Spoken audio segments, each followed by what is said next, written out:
with our intros. So, good morning, everyone, and welcome to the Dalles Chamber Community Affairs. Today, our guest is Representative Jeff Helfrich. He is here taking some time out of a very crazy legislative season that is not even close to being done. So it'll be interesting to hear because Friday was the deadline for those measures, issues, and bills that we're trying to get through to get onto the process or the floor. But if they had no action or support, they died. And some of those were good to die, and I haven't heard of any ones that should have lived that might have helped us. So I'm hoping there might be a little insight. Also, I've asked him to just give us an update and temperature of what's going on in Salem, what we need to be a little bit more aware of. So he'll be on in just a few moments. So until then, I'm going to have us do our normal routine and go around the screen and introduce who you are and what organization you are with. And if you promise to keep it short, what's going on with your organization. So I'm going to start with, I know who will keep it the shortest, Brian Tuck. Brian Tuck, and I represent the Retirees of America, and and I think Dan is going to be a member here really shortly, and not sort of is, but he wears me out when I think about all the stuff he does. So, but Scott, I'll trade you. You want to babysit, and I'll do what you do for a while. So, well, we thank you. All right, let's go to Kenneth Lawson. Hi, Lisa. Hi, everybody. Kenny Lawson, president for Columbia Gorge Community College. Happy to be here. Thank you for being here. Mayor Mace, if he's there. Are you there, Rich? He might have went for that coffee. We'll come back to him. Scott, let's go to you. So, Scott McKay, community liaison for Age Plus Circles of Care. We connect older adults with volunteers to provide periodic support. Also involved with Dementia Friendly Wasco County partnership, and we're working on. There's going to be a dementia series once a month at the Mid Columbia Senior Center, and it's starting. I forget, maybe it's this week. I'm not sure the date, but call the Senior Center if you're interested in that. And then we're looking at starting memory cafes once a month for those who living with dementia, and their care partner can come and just socialize. And we're also looking at the possibility of establishing a respite adult care for 1 day a week, 4 to 5 hours. 4 to 5 hours a week in the Dalles. So we're busy and hopefully accomplish things soon. Thank you. Awesome. Thank you. Corliss? Good morning, everyone. Corliss Marsh, Habitat for Humanity, the library, Senior Center, and Norcore Coalition. My update this morning is I have the raffle quilt for the Cherry Festival Quilt Show. I have tickets to sale, and we're soon starting our publicity. So awesome. Thank you. Vesta. Good morning. I'm sorry my camera's not working right, but I am out of my pajamas, believe it or not. At any rate, I coordinate the gift shop at Adventist Health Columbia Gorge Hospital, and welcome all of you to come up and shop. We're just getting ready for Easter and lots of fun activities coming up with that. If you know anyone that likes to buy uniforms or shoes, we're having a sale April 10th in the MOB, and they're have all kinds of Birkenstocks, any kind of shoes you can think of, and lots of great uniforms, and it benefits the hospital.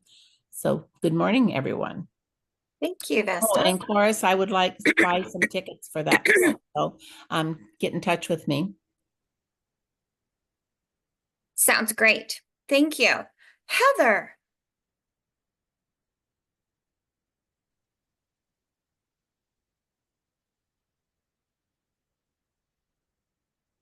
Are you there? Oh, I can hear you now, I think. Sorry, did you go to me? I apologize. No, my phone decided to run an update on that Zoom app. So nope, I was asking Heather. Heather is with Wasco Electric Co-op, and Oh, her apologies. No, you're fine, Nick. And her mic is not working properly. So Heather, make sure if you end up with any questions, you put that into the chat so I can make sure that those are asked and answered for you. Appreciate you being here and thank you so much. Mayor Mays. Well, you just introduced me. There's nothing more for me to add. Woo! All right, I'm just kidding. Thank you Rich for Mays, being, there Rich you go. Mays, Mayor, City of the Dalles. Thank you for being here. I appreciate it. Phil.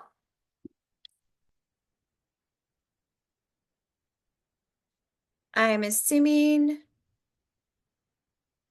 I know a lot of Phils, but I'm assuming this is County Commissioner Phil. Hello, this is Phil Brady, County Commissioner. I'm on the road today. And this evening, important meeting in Dufur, the Bright Night Solar Development that is making their notice of intent. That's one of the very first stages. The planned facility is be on Juniper Flat between Maupin and, Maupin and Wamick. That'll Okay. be about 6 o'clock tonight at Dufur. Perfect. Thank you so much. All right, Nick, I'm going to let you go ahead and introduce yourself.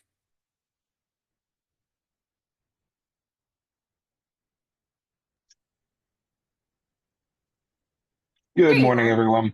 Sorry about that. You're fine. My name Nick Ruiz. I'm Representative Jeff Helfrich's Chief of Staff. Really excited to be here and be a part of these conversations, but I will be the fly on the wall who's taking notes frantically or randomly chiming in with little tidbits as he requires. And I'm looking through here real quick. I'm trying to make sure he has the right link. So he should be hopping on Okay. here in just a second. I'm doing the staffing part at the same time. So he Okay. should be No jumping on here in worries. just 1 second. Okay. So as far as the chamber goes, I'll occupy those 1 seconds or two.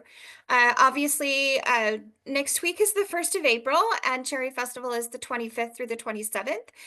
We are full steam ahead with Cherryland. We still need volunteers, sponsors, parade participants, Little Royal participants, window contest participants, and the Cherry Trail. All of it is on the Northwest cherryfestival.com, all spelled out. And so if you know of anybody, that is all there. Also, if you go to the DallesChamber.com, there is the Cherry Festival logo, and you can click that, and that'll take you to that page that has all things Cherry Festival so far. So that is coming up quickly. And then we are just trying to stay up with the legislation and get things out as we know them. That's why I thought it'd be best just to bring one of our representatives with us into this meeting. But I will be trying to monitor and watch and send out updates as quickly as I can to keep up with what's going on and give you opportunities to have that voice in Salem through the things that we do. So with that, Representative Helfrich, are you ready? I am. You say think I am, right? Okay. Go ahead. I'm sorry. Does your camera work? I thought I had it on. I can It's on hear you now? great. There I There you am. are. Awesome. All right. So here's what I'm going to do for you, sir. I'm going to let you take over. If anybody has questions, I'm going to try to watch the screen to see if any hands get raised. I will also watch the chat for you, and I know Nick will help me with that too. So if there's any questions that pop up, I want to make sure that we get them to you, because one, that means these are concerns of our people in the Dalles, and two, it might be something you haven't heard or been questioned on and not aware for our community in Wasco County. So I'll be watching all of that. Good morning. It looks like Linda popped on. So good morning, Linda. Thank you for being here. There again, use the chat or raise your hand, or if that doesn't all work because you're on your phone, just take yourself off mute and just say, hello, I need to ask a question. We'll catch you. I want to make sure that you guys have this opportunity. But with that, thank you so much for being here, Representative Helfrich. I know it's crazy. I know it's busy in Salem. So I do appreciate your time taking this to be with us for this morning. And with that, it is all yours, sir. Yeah, I appreciate for letting me be on. Lisa, it's like a little bit of a snafu, I think, at the end, trying to figure out when I was on here or not. I saw the last calendar invitation, so sorry I was late coming on. But for what's going on, I'm really focused on the local politics. I get a lot of emails and questions about the federal level. It's like I have no control over any of that, and so all I can do is just keep keep the direction going forward and working with what we have. Um, there's I think a lot of questions about funding right now, whether we're going to get funding for bridges or for schools, all these things like that. And that's just, everybody just hold on a little bit. It's going to be, I think give it a couple weeks and stuff kind of settles down a little bit. I am disappointed though in my congressional representative, Congresswoman Maxine Dexter, for kind of just the behavior that's going on, and it's calling out people and using profanities on national TV. And it's like, that's not worth, that doesn't get us moving forward. What gets us moving forward is that conversation. And I worked well with her, and she never struck me as that person to do that. And I was very disappointed in kind of how everybody's acting. It's like, just everybody's kind of take a breath. We'll get this figured out. But so for what I want to talk about, what I see in front of us right now, the committees that I'm on housing and homelessness, then I'm on transportation, and then public safety, ways and means. And ODOT has a budget problem, and they're, $1.8 billion is what that budget deficit looks like right now. And what I see as the fix is a long-term strategy. And in my time in the legislative body, it takes roughly 3 sessions to get something done. You've got your long session, short session, long session. It's that 3-year cycle to kind of get some stuff done. And when I was House Republican leader, I really pressed into the governor and into the presiding officers, like, we need to start working on this now. And it felt like the can was kind of getting kicked down the road, and it did. They had some meetings, but the amount of distrust, if you will, that's going on within ODOT. They had money, where'd it go, and what's going on? And we can always talk about, we don't have the sales tax or the gas tax or the weight mile tax. It's not fair on how some of this stuff has been pushed out and who's paying the bills. But at the end of the day, we have problems we got to fix. We have to figure out what that budget looks like, and sit at the table and have that conversation to see how we can lean into getting some things right-sided. Is there money that we can switch around? I think the biggest thing is the accountability, and I think that's across the spectrum in a lot of these agencies. Because if you look at ODOT, 1.8 billion, and then they don't have enough for the projects that they said they were going to do, Cap and Rose Quarter, 205, and things like that. And I know tolling's dead on arrival. Is for me, but they're talking about switching to a mileage. I can't remember the term they call it. But basically, you log your miles in the beginning of the year, at the end of the year, then you can you base your mileage on you pay your taxes on that instead of through fuel tax. Which if you drive a lot of miles, you pay more. You pay more in the tax. If you drive less, you pay less. And so we'll see what happens. I know there's talk about EVs. I own an EV and I really enjoy it, but I got to pay my fair share. And so how does that work? Where they put it more in registration fees, or they track you. And I know there's a lot of issues and concerns about tracking people and their GPSs in the cars and stuff like that. And so I get and understand those things. And so I'm not advocating one way or the other, but we have to figure out what that looks like. But in accountability parts, you've seen some pretty bad headlines on Oregon Youth Authority. This leans into the public safety side on the subcommittee for me. They were in committee and they have a problem. There's 3,400 complaints that didn't get investigated with youth in custody.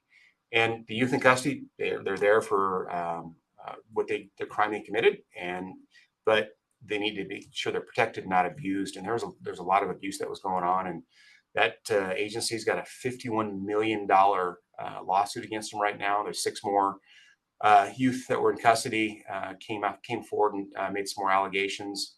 And unfortunately, the investigator, and then became the chief investigator, is kind of getting the blame laid on him, and he didn't know he's even getting recruited for any of this stuff. And they did it based upon some of these DEI programs that they've got going out. And I firmly believe we got to look like our community, but he didn't get recruited.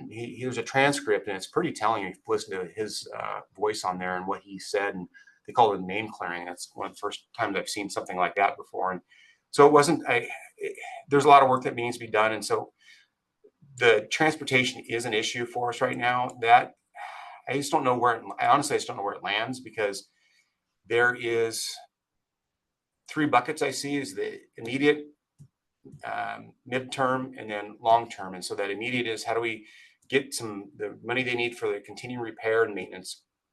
Then the midterm is like, what's the structure look like? within ODOT? Is it too top heavy? Is there too much middle management in between? How are these contracts ran? And then there's the end side of that, the third bucket, do we need to restructure? Do you need to take out rail and take out some of these major projects about ODOT and just make ODOT itself a entity when it comes to road maintenance and that? Then you have a building portion of it where it's just all they do is engineering, and the other part is the rail. The rail is just kind of separate. So we've got that. But all in all, it's been a fairly lax session. There hasn't been a lot of fireworks going on, which is nice so far. The first major deadline for the House chambers for work session passed. And so if your bill didn't get posted for a work session, it's dead. And so they can't advance them anymore. You can always amend bills that are out there. And there's two committees that are still, they can still post, and one of them is rules and the other one is ways and means. So they can still do those. We don't have these massive bills and these omnibus packages like you see out of the federal government. They're trying to have some of those. I think that's too much to do to have a lot of that in there, a lot of information, because you got to comb through a lot of these bills and figure out what's in the devil's in the details. I think where a lot of the rubber meets the road is going to be in the House and Senate rules. It talks about how the negotiations happen, how you can actually get a bill out of there up until sine die, which sine die is the last day when they say sine die, and then the bills, you have, I think it's 4 hours to post bills and post amendments, and so that really gets things going and stuff like that. But our next chamber deadline is the 9th, so if anything's not out of chamber by the 9th and referred to the floor and then going on over to the Senate, that is pretty much when all the bills are dead. So the kind of walk back to housing and homelessness, a lot of bill packages out there, a lot of money flowing. If you've seen any of my stuff on social media that I'm trying to keep people updated on, the district, and you may think, why does this affect me in the Dalles? But it's part of the district that goes all the way out from the Dalles Dam to East Multnomah County into Gresham. There's a portion of Multnomah County that's East Multnomah County that has rural farm ground, and we want to protect our rural farm ground. Well, the city of Portland has decided that by federal mandate, they were supposed to put a filtration system in out there, and that filtration system was to cryptosporidium, beaver poop. Just being honest, what it is. I haven't had any problems with it for 100 years, but the federal government says you have to have something. And the bureaucracy was large and in charge, and they said, well, we have all this federal money we can use, and we have to raise some rates and do some bonding on this water project. But they had a plot of land out in East Multnomah County that has no nexus of continuous land connection to the city of Portland, but they want to go in and did eminent domain, and they're trying to put in 20,000 square foot facility for a whole filtration system, and just not taking out their cryptosporidium, which could have been done by UV light. They say all this because it's $2.13 billion. They could have done the project at 105 million. Then they had this major project and they came back at 500 million, and now it's ballooned all the way to $2.13 billion. And they have plowed up farm ground out there. They've plowed up the nurseries. They have ruined the topsoil, and they're moving things around. And it's to the point where DEQ turned in and said, you can't have this soil next to this treatment facility because it's got DDT, and there's another chemical that they used for mitigation for pest control. And so they had to remove all that topsoil, and they put it on somebody else's land. And at the same time, the same landowner said, yeah, you can pump the water here. It's just going to go into Johnson Creek. Well, that water is going in Johnson Creek, and then that sloughing of that dirt then went into Johnson Creek. So now you have contaminated soil going into a creek and then eventually into a river. And if we're worried about fish and salmon in the environment, that is not a good way to go about doing that. And that's what the city of Portland decided to do, because it's their backyard, not their front yard. So they didn't think anybody's paying attention. And how I got involved in this was we go out on tours and see the different places around the state and then what's in the district. And they pointed that out. I said, it's not really a state issue. It's a local issue, and the permitting. And the permitting part of that,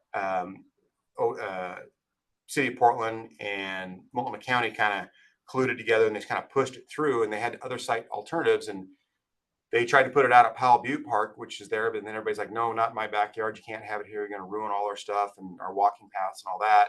So they decided to ruin the farm ground. The CPO out there really put up a campaign to shine a light on this project. And the city of Portland kind of had this pause for a minute. And so they went to my colleagues on the other side of the aisle. And I don't think they really knew what they were, when they sold this bill, it was Senate Bill 936 that's now dead.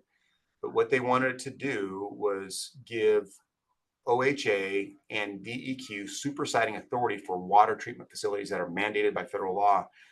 And they weren't quite being totally intellectually honest with that. And once I started getting these videos out and talking to people and seeing where it's at, they had to stop. They pulled all that. I got all the members to pull their names off of it and got the bill killed, because once they learned what was going on, it was a problem. It really was. And so we'll see where that lands. That's kind of one of the things that I was working on, because it's part of rural Oregon. And if you can let the big city, the big gorilla in the state, dictate, we want to just sweep away our land use laws and put something there where we think it needs to go, and you let that camel's nose underneath the tent, and all of a sudden all the land use laws that we've been holding to go away. And that's a problem. But the other part is the city of Portland got this LUBA recommendation came down, or remanded, said stop work. The city kept working. So if it's anybody on this Zoom call and you have a permit in the city, you get LUBA says stop work, and you continue to work, you're going to get fined. Well, the city of Portland just thought they could do whatever they wanted and called them out on that. And so they're, needless to say, the mayor of Portland's not really happy with me, and I don't really care, because they keep asking for more money. They're in housing and homelessness, and they want another 100 million, but they get the, $2 billion boondoggle, and then they want to grab. The city of Portland doesn't have any money, and they want to have more studies. So the mayor came on in transportation, says, we want to have $10 million for this study to bring high-speed rail from Vancouver, BC to Portland. And I just was like, $10 million. And I said it, I'm like, we've got potholes that need to be filled, and you want to use, the city doesn't have any money. So they want to use everybody else's money, from the Dalles, from Burnt Bend or Burns to, Summer Lake to, Klamath Falls, take everybody else's tax dollars and do a study for the city of Portland. 10 million, that could fill a lot of potholes, because we had to give them out a lot more money. So that's kind of the nonsense when you pull behind the curtain to see what's going on. And so I'm just trying to fight to make sure money doesn't get wasted, because we don't have a lot of money, and we got to make sure the projects get funded. And so with that, I've kind of had my stump speech here going on, but so go ahead and take some questions, whatever you got. I did have somebody send me a message. I'm not sure, so I may ask them to clarify, but they've heard some talk about changing the property tax structure with the idea of being able to increase property taxes. They've always wanted to do that. They, being the majority party, want to change those. And it was very clear from the voters that said, no, you can't do that. It's a percentage, and quit raising taxes. And so that happened. And so that's now the consequence of that. And so cities got to figure out, counties got to figure out, states got to figure out where these revenues come from. And, those are tough questions, because the voters voted, just like taking the kicker away. They want to use the kicker for wildfire funding, just say, right? So those are complex issues that we got to figure out, because the voters were very clear on those, and that no, you can't take that. And I want to roll back to something we talked about in public safety.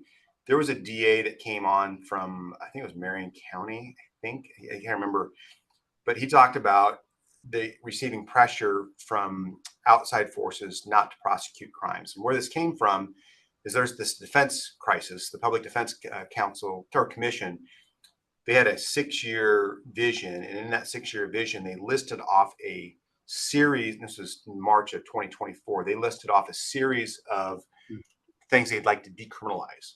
And there are a lot of these livability issues, and whether it was from trespassing to harassment, theft, there's a series of those. And then there is another series about like failing to have a driver's license, and just little things that matter because it's accountability. And that's in their plan. And then the next page over, it talked about taking measure 11 crimes out of statute, like rape, murder, sodomy, a bunch of bad things that were put in there for mandatory minimum sentences. And so the not accountability thing that had produced, I think, a lot of this money when it came to Measure 110, and we saw what happened when you decriminalize drugs. They want to decriminalize other things because they don't have public defenders to defend these defendants. And well, you guys have all this money, you got to figure out how you're going to spend it. And it seems like it's always going to administrative costs and not to the people that need it. So that's just kind of some of the stuff I see behind the scenes now that I'm not leader. I can really dig into because I can pay attention to stuff, and I have a lot more time to do that instead of getting pulled in 20 different directions. So the property tax thing, yes, that's a conversation I've heard around here. The voters pretty clear on that, where they're at. So we got to figure out how we fund some of these other things. And I know it affects the counties, it affects the cities on how you can provide services. And so there's a balance. Yeah. All right. Thank you. Dan Spots. I'm going to defer to the mayor, and then I do have a question. Dan, you get one question. You're always good for 2 or 3. So I'm going to hold you to one question. One question only, but defer to the mayor first, sir. Okay. Mayor Mays, how are you? Go ahead. Thank you, Dan. Hi, Jeff. Hey, thanks a lot for being here. You may recall it was 2 months ago today that we were in Salem for City Day and visited with you. We had a nice visit with you. At the time, according to most of the people we talked to in Salem, there did not seem to be any optimism about tweaking House Bill 3115, the homeless bill that was passed several years ago. I was wondering if you see any hope that I don't remember that it pretty much it rubber stamped the Supreme Court, or not the Supreme Court, the District 9 decision that prevented our police from moving homeless people off of public property unless there was shelter beds to put them in. Well, I had a bill for that to go with what the Supreme Court for the K Falls thing, and that died. So I don't know where it's at. You guys, the law enforcement has to have the ability to move people in accountability. Like I said earlier, kind of led into all this stuff about people not being held accountable because of this public defense crisis. And I'm tired of hearing crisis because everything's a crisis at this point. So now it's just normal everyday things going on. And it's just, that word gets overused or overworked. But to your point, I don't know where that's going to land. I haven't heard much talk out of judiciary right now because they're talking about guns. And that's the big thing coming up. The Senate's got a big gun bill coming out. So I see that's where it's going to start getting spicy at some point here in the next week. Okay, thanks. Appreciate all you're doing. We're trying. Sometimes you just can't fix stupid, but we're trying, right? Nope, you can't. All right, Dan, with that, we're going to lead right into Dan's question. One question, Dan, just one. No follow-ups. No, just one question. All right, one question on housing. Thank you for taking time for the call this morning. So the Dalles and a number of other cities around Oregon have vertical housing tax zones, and there's basically a sunset provision built into the original legislation. It's been extended a number of times. Current extension ends in December of this year. And we do have a fairly significant housing project in the Dalles coming up, the Salt Commons, that would incorporate this. I know there's legislation, I think it's standalone legislation now to extend that again to 2032, I believe. Do you know where that stands now? And I do not know the bill number. I'm still trying to track that down. That is the first time I've heard of that. So I don't know where that's at. If it's going to be an extension, that'd be in revenue. And that's a Reschke question. And I can have Representative, I'll tap Nick to get a hold of Representative Reschke and see what he knows about that. But that would fall under tax and revenue. All right. Okay. That's it for me. I appreciate the help. And yeah. I've got a couple of emails out, so I wouldn't take any time on it. You've got a busy enough agenda. If I need some firepower behind us, then I'll come back to you. Yeah. All right. So talking about housing and homelessness, I had a bill. League of Oregon Cities didn't like it. City of Portland hated it, but I think it was important. And what people didn't realize was the SDC fees. You have a builder that wants to go develop property, and they take all their permits out. They pay everything up front, and then they have to just go through a series of waiting and moving it forward. And so one of the things that the builders came to me about says, hey, Jeff, could we just defer the SDC fee for the sewer hookup? And a lot of these places were, $20,000 to $40,000 depending on where you're at.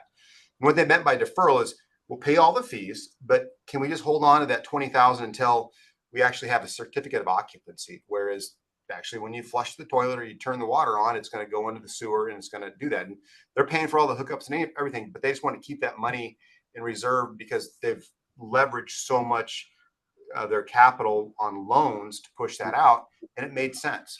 A lot of people were for it. Some of the cities and a lot of the cities didn't like it because they were depending on that revenue coming in. And then my pushback was, well, if they're not building, you're not getting the revenue to begin with. So which one do you want?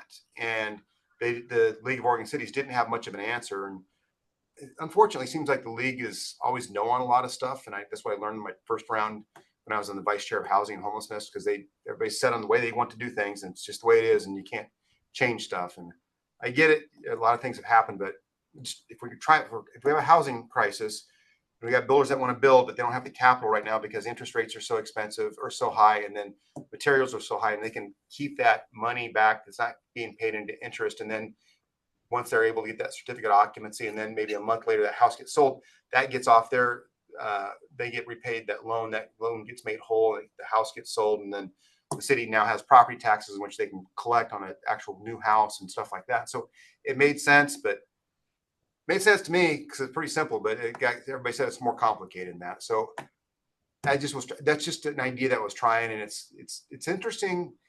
You know, wherever you travel in this building, it seems like it's an easy idea and makes sense. And then everybody else, oh, it's too complicated, can't do that. It's because it's different, and a lot of people don't want to bend and so yeah, maybe we can make that work. And let's get to yes instead of no all the time is what I try to do. So. All right. So do I have, I've got Mayor Mays has a question, and then we'll go to Kenny Lawson. Jeff, a couple months ago, I happened to be appointed to the League of Oregon Cities Board of Directors, and I found myself on the legislative committee. I didn't even volunteer for it, but there I am. But anyway, yeah, thanks.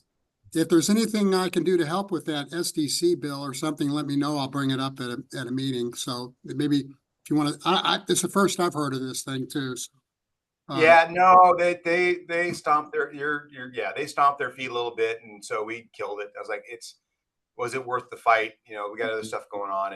But I think there's these little tweaks that we can work on that people don't understand how it works behind the scenes, that these people want to build, but they just don't have the capital to do it. And, you know, they're not doing stuff for free. They got to make money. So, right. But I appreciate that, Rich. I really do. If I got any questions, I'll hit you up. I'll give you some homework. How's that? Thank Sounds you. fair. Thanks. All right, Kenny. Thanks, Lisa. Hi, Representative Helfrich. Thanks for being here. Thanks for meeting a little while back too. I know you've been a big supporter for community colleges, and shout out to Nick. He did a great job following up on some questions I had around apprenticeship. So appreciate that. Appreciate all you do.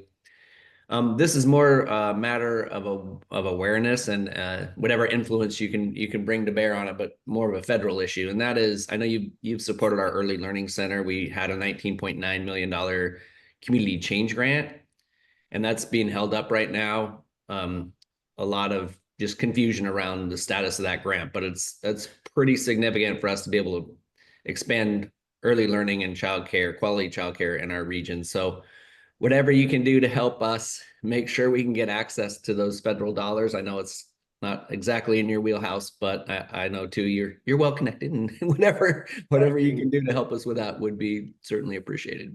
President Lawson, I can give an update on this one as of yesterday. Okay. We just found out this is one of 400 community change grants across the United States that have been terminated. And that is still echoing back and forth. There are about 20 in the state of Oregon, and it's very, very troubling, but there's no reason given. There's a big long list that came out, and they've all been terminated. So that's going to kill the project if we can't do that. Jeff, to an Oregon perspective on this, we had been counting on that to leverage state of Oregon capital construction dollars for the child care center. And without that community change grant, chances of getting that grant through Business Oregon are nil. So this is a state issue as well as federal. All right. Well, Nick is, I'm sure, taking copious notes right now, and so we'll figure we can kind of lean into that if we can. I mean, I don't want to set expectations. I'll try. I'll work hard. That's the best I can promise you. But beyond that, I can't. Given results is kind of tough sometimes. Understood. I appreciate President Lawson for bringing it forward, because we do want to bring it to your attention. We realize it's federal, but there is that big state component to this thing. Ford Family Foundation has been in the mix with this as a supporter. And it's a, it's a major economic issue. So anything you can do, at least for awareness, sir, we appreciate it. Yeah, absolutely. Thank Anything you. else there, Lisa? Brian Tuck. Yeah, I just was, as you know, the federal government, I think, cut back by like $1 billion towards support for food banks and the homeless programs nationwide. Do you kind of get a sense of how that's going to impact us here? It's a lot of money that is desperately needed, but obviously not kind of following on what Dan's talking about, things are being cut and just the impacts on our communities as well. So any thoughts? So I kind of said the federal stuff is, I don't have much control of it, but the thought is I know talking to Ways and Means co-chairs, and it has been very explicit that this budget's tight. The Ways and Means people, the number crunchers understand that, and it's going to be a very lean budget year. So it's back to the basics. It's back to what we can fund, what we can't fund, and it could be current service levels, or it could be 10% cuts across the board for all the agencies. And so those are those exercises and things we're talking about. And I just don't know. I think give it 2 to 3 weeks, we'll see more clarity on what a transportation package looks like, what an education package looks like, what you're talking about there, the medical stuff and education. So what I think in a couple, 3 or 4 weeks, we'll have more clarity where that's at. But just kind of hold on. Like I said, give it a couple weeks. The dust will settle and things will kind of figure it out. But whatever it is, we're going to push through and make it happen. And it just will work. Any other questions? Great questions, guys. This is Phil Brady. Can I jump in? Sure, go ahead. Hello, this is Phil Brady, Wasco County Commissioners. First, some good news. The Columbia Gorge Housing Authority is just about ready to sign on the Rand Road development, now being called Mariposa Village in Hood River, 160 units. And we've been working for that. Karen Long and her team has been pulling everything together, and we're just about ready to sign and get that construction started. That'll be a big lift.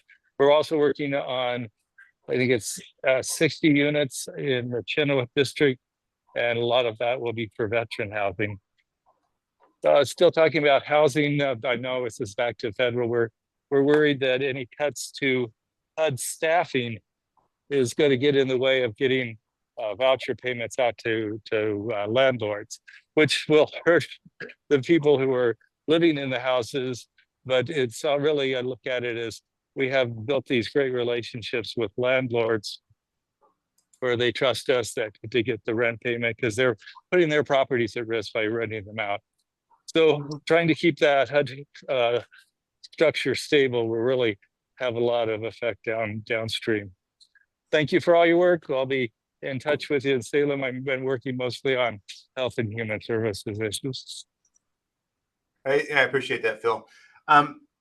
So I think the other thing, since county is online, I know the Highway Trust Fund, there's that split of dollars for funding for roads that we're trying to make this Highway Trust Fund whole. I know that in transportation, so we don't lose dollars because we got to fix roads. You guys are the county depends on those dollars. City depends on those dollars. You got, if I remember right, Mr. Mayor, there's a bridge that you guys are trying to figure out so fire trucks can get on over and back and forth. There in the Dalles, you got to get that figured out. So it's not lost on us. We're just trying to figure out, once we figure out what our budget is, then we can figure out how the money can get to the projects. And then that's where the elbows start getting thrown around a little bit to make sure I take care of my district. So knowing how the behind the scenes works is beneficial for us. And, Senator Bonham is the Republican leader in the Senate. Those are some good things to keep us in the forefront of Salem politics. Thank you. All right. Any other questions? I just wanted to comment that for those of you that aren't aware that Jeff, he was referring to the bridge. That's the 6th Street Bridge just west of Trevitt. So yeah, we need to get that replaced for the reasons Jeff articulated. Thank you. And I know I'm limited to one question, but I can give you some good news if you're interested. Well, let's get some good news. I got to get the committee though. Yeah. So what do you got? We are breaking ground on the business park expansion at Columbia Gorge Regional Airport, and the next step on that sometime this summer will be going out for bid on the dedicated training facility. For some reason, we're not supposed to call it a hangar anymore, but it's the training facility for Columbia Gorge Community College, the aviation maintenance technician training program. So partnership between City of the Dalles and Klickitat County, of course, at that airport. Oregon Airport located in the state of Washington, and we're going to play those two cards right just as long as we can, sir. So if people don't, the history of that started with the conversation with Dan and I back in 2017. It's like, hey, I see a need. What do you think? Hey, it's a good idea. And Dan, it's pretty cool that you and I had that conversation and it kicked off to what we see now. And that's pretty special. So is the hangar going to be named the Jeff Hangar or what? Excuse me, the training hangar? Uh-huh. All we need is a little more donations to the foundation, Jeff, and we can make things happen. There you go. Nicely done. I got 2 laws written. I got the thing that, man, you keep asking and asking. Holy smokes. All right, Scott, go ahead with your question. Craig, thank you, Jeff. I appreciate all you do, and being a past county commissioner, I understand how complicated issues are, and what may seem simple is not. And so I really appreciate the way you bring intelligence and even-handedness to your discussion. So I really appreciate that. And my point is that my whole focus is older adults, and I want to make sure that we keep older adults in mind in any legislation. The older adults are going to, in Wasco County, I think, either more about the same number of older adults, 65 and older, than there are under 18. So it's a growing demographic. And I know my organization, Age Plus and AARP and many other organizations are really pushing House Bill 3497, which organizes a task force to look at a multi-sector plan on aging for the state of Oregon. And the idea is to bring all the different sectors together and look at what they do through the lens of aging and older adults, so we can help support older adults in a more coordinated way. So and that's important. Just with my dad aging and he passed away, I knew what levers to talk to people here, but trying to do it in another state was tough. And so that's always in the front of my mind. And watching Shauna's dad age and things that are going on there, it's the resources. Just not quite sure where to go. And I think if you can find one resource center and everything's there, and kind of like a little fusion center if you talk to somebody. And I'm not sure the bill itself, but trust me, that is not lost on me. It has affected me personally, and we're going through it with Shauna's dad too. So yeah. Okay, I really appreciate that. Thank you. Yep, thanks. Mr. Scott, I got to jump to the committee, so I do have to jump. Yep. So thank you so much. We appreciate it. And I'm going to just let all of you guys go. And thank you again. If you need anything, if you need extra voices, you just need to let us know and reach out. I trust me, you'll ask that and I'll say, hey, send me email for this place, send me emails, make phone calls here. Because it does make a difference when they hear from people. It really does. That's what we're here for. All right. Thanks, guys. Have a great day. All right. Thank you. Take care, everyone. Thanks, Lisa. Bye.